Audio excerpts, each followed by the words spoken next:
Hi, I'm Dylan Sides. Today I'm going to persuade you on why guns shouldn't be allowed on a college campus. And in my audience today is my mom, Colleen, and then my Hello. dog, Chaz. Alright, let's get this started.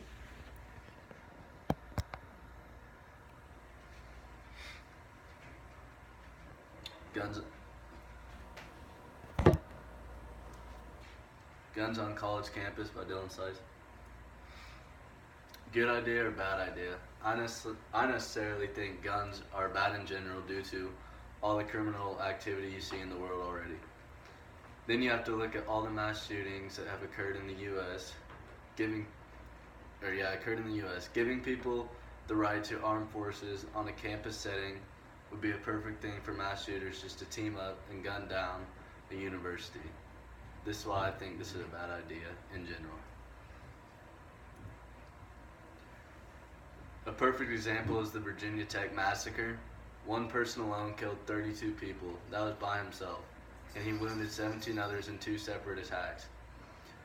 One person did all that by himself, and that was without others teaming up. Just think, if there were 5 people involved, that could account to so many more deaths. It could be very horrendous to others. Even with others carrying guns, you don't know how they're going to react to a school shooting. Some people might be crazy enough just to join in on the school shooting just because they want to fire a lethal weapon. With all the people out there in the world, you never know what's going to happen, even if there's a firearm in their hand. You never know what people are about to do, so I don't think guns should be allowed at all in the campus environment. One fact that makes me really certain on why guns shouldn't be allowed on campus is that the U.S. has accounted for one less mass shooting than any other country in the world. That was from the website www.armedwithreason.com.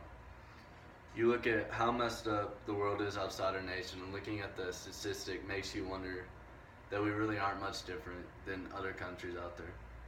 Granted, our government is set up better and we are more stable as a country than others, but we still have those crazy people who will do anything to ruin people's lives. Now looking at the other side. Why guns are good on a campus environment. I suppose if a school shooting is going down and someone has an armed force on them, then they can shoot the attackers down. Although they might have a gun, doesn't necessarily mean they're going to fall through. In an article from Jordan Laporta, she says Tuscaloosa, Alabama has higher crime rates than other cities in Alabama. So this, for example, would be a good example on why guns should be allowed on a campus environment. Having guns on campus at Alabama and any other high crime rated areas makes sense because you might be in more danger than other universities around the nation. Another great example is if you were to get sexually assaulted because a gun could if you were to get sexually assaulted, that'd be another great example because a gun could make the difference if your life was at stake. Guns can make a victim who is feeling vulnerable safe from the ones doing harm to them. I'm not agreeing that guns are a good thing to have on campus, but I wanted people to see both sides of the issue. My opinion still stands, and I think guns are a terrible idea in general, let alone on a college university. Those are all the facts on why I think guns shouldn't be allowed, and that's my opinion. Others have their opinion, but I just wanted to get my point across out there and persuade you guys on why guns shouldn't be allowed on campus environment. And we need a visual aid. I did a PowerPoint, and that just shows you right there and gives you all the slides. Thank you for listening.